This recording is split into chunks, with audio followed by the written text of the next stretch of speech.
Bismillahirrahmanirrahim. Assalamualaikum warahmatullahi wabarakatuh. Apa khabar anak-anak? Bertemu lagi kita dalam PDPR, mata pelajaran Tafsir Al-Quran dan Hadis bagi darjah 6, pelajaran 7. Saya harap anak-anak semua telah bersedia dengan PDPR pada hari ini. Sebelum kita belajar, seperti biasa bersama dengan Ustazah membaca doa sebelum belajar. Bismillahirrahmanirrahim. Allahumma aftah alaina hikmatika wanshur alaina min khazaini rahmatika ya arhamar rahimin. Amin amin ya rabbal alamin. Yang bertajuk ciri doa yang dimakbulkan. Terima kasih anak-anak. Apa-apa pun kita niat belajar pada hari ini ataupun hari-hari yang berikutnya kerana Allah Subhanahu Wa Taala. Ciri doa yang dimakbulkan bahagian 1. Okay, kita tengok dulu hadis. Kita lihat dulu hadis ya. Hadis dan terjemahannya. Okay. An Abi Hurairah radhiyallahu anhu qala Rasulullah sallallahu alaihi wasallam, Inna Allah tayyibun la yaqbalu illa tayyiba. Wa inna Allah amara al-mu'minina bima amara bihi al-mursalina faqala ya ayyuhar rusulu kulu minat tayyibati wa'malu salihan wa qala ya ayyuhalladzina amanu kulu min tayyibati ma razaqnakum. Summa zakar rajula yutilu safara asa aghbara yamuddu yadayhi ila sama ya rabbi wa mat'amuhu haram wa mashrabuhu haram wa malbasuhu haram wa ghuziya bil haram fa anna yustajabu lizalik.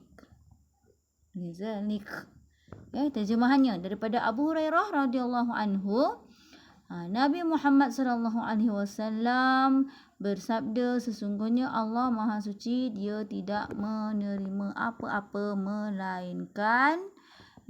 melainkan yang suci. Kat sini Allah menjelaskan bahawa Dia Allah ni Maha Suci. Dia tidak menerima benda-benda yang haram. Dia menerima benda-benda yang suci.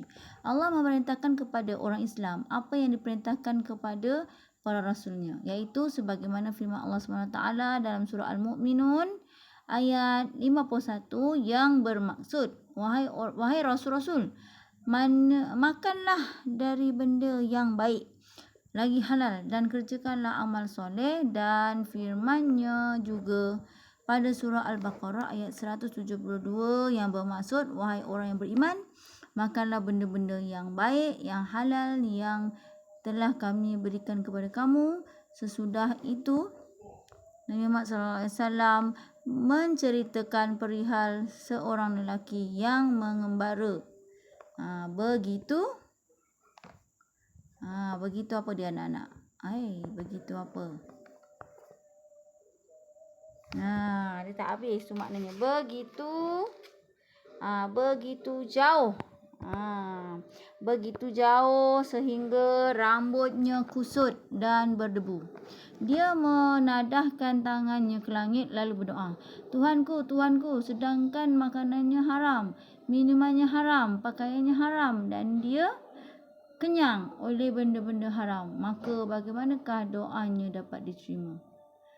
Bila kita makan benda-benda yang haram, kita buat benda-benda yang haram, susah untuk Allah terima, Allah makbulkan doanya. Inilah tentang tajuk kita pada hari ini, iaitu ciri-ciri doa yang dimakbulkan. Kadang-kadang kita pelik. Kenapa? Aku dah mohon, dah minta pada Allah Subhanahu Wa Taala, yang kita doa, kenapa Allah tak beri lagi? Jadi kita jangan sesekali kita menyalahkan Allah Subhanahu Wa Taala kita selidik dulu diri kita, anak-anak, mana silap kita, di mana kita punya doa, kenapa doa kita tak diterima.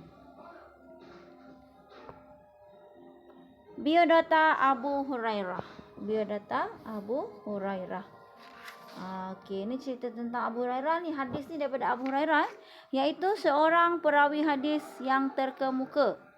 Digelar Abu Hurairah kerana suka bermain dengan anak kucing. Nama sebenar dia ialah Ar-Rahman bin Sakharul Dausi. Lahir pada tahun ke-19 sebelum hijrah. Memeluk Islam pada tahun 7 hijrah. Okey, itu biodata dia. Kemudian meninggal dunia pada 59 hijrah. 59 hijrah 678 Masihi ketika berumur 78 tahun. Dimakamkan di Baqi' Madinah. Okey, itu dia sedikit biodata anak-anak. Biodata ni tentang keterangan tentang Abu Hurairah tu lah. Dia punya tarikh lahir dia bila, dia wafat bila. Kemudian makna perkataan. Innallaha tayyibun.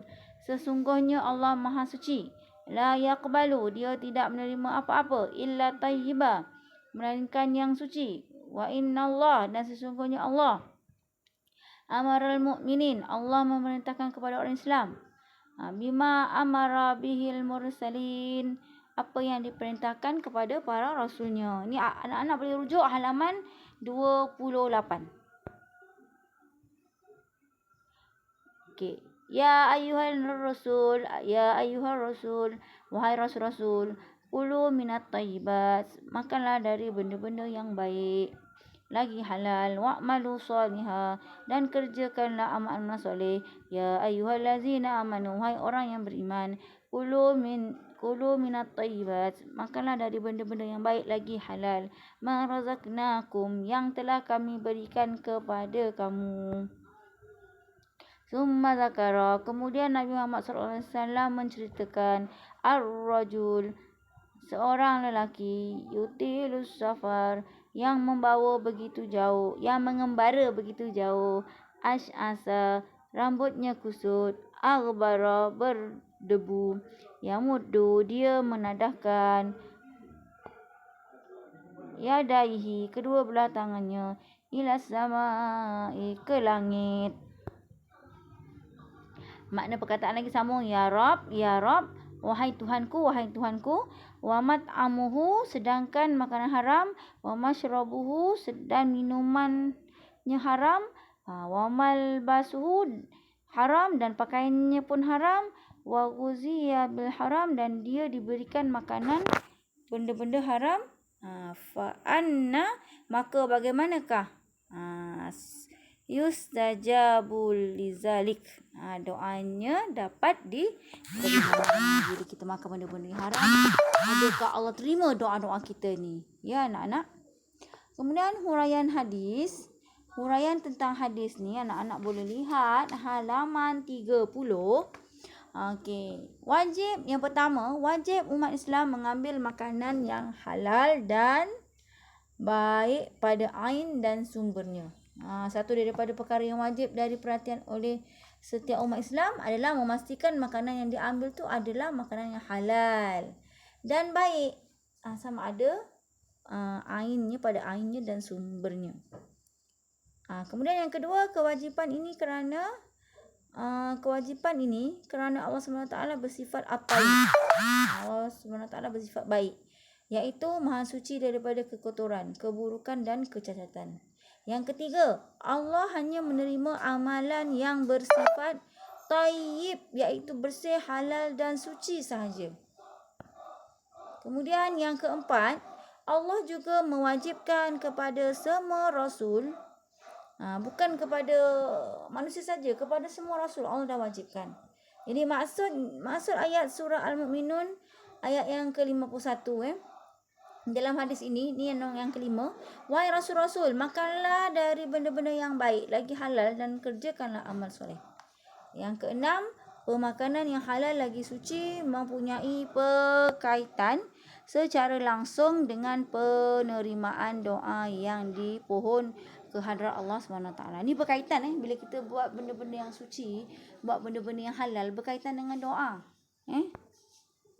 Kemudian keterangan tentang hadis ni, Rasulullah SAW menerangkan satu peristiwa berlaku. Seorang lelaki kusut masai dan berdebu rambutnya.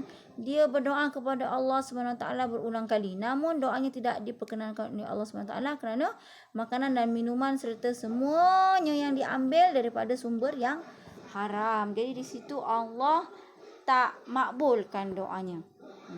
Info. Halalan thayyibah. Apa maksud halalan thayyibah? Menurut sebahagian ulama berpendapat halalan thayyibah bermaksud halal lagi baik. Iaitu makanan yang berzat dan sesuai bagi tubuh badan manusia serta tidak memudaratkan. Kita belajar itu saja hari ni. Kita belajar tentang hadis tu. Hadis daripada Abu Hurairah tu. Biar data Abu Hurairah tu. Biar data dia.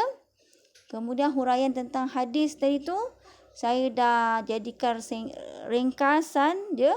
Okey.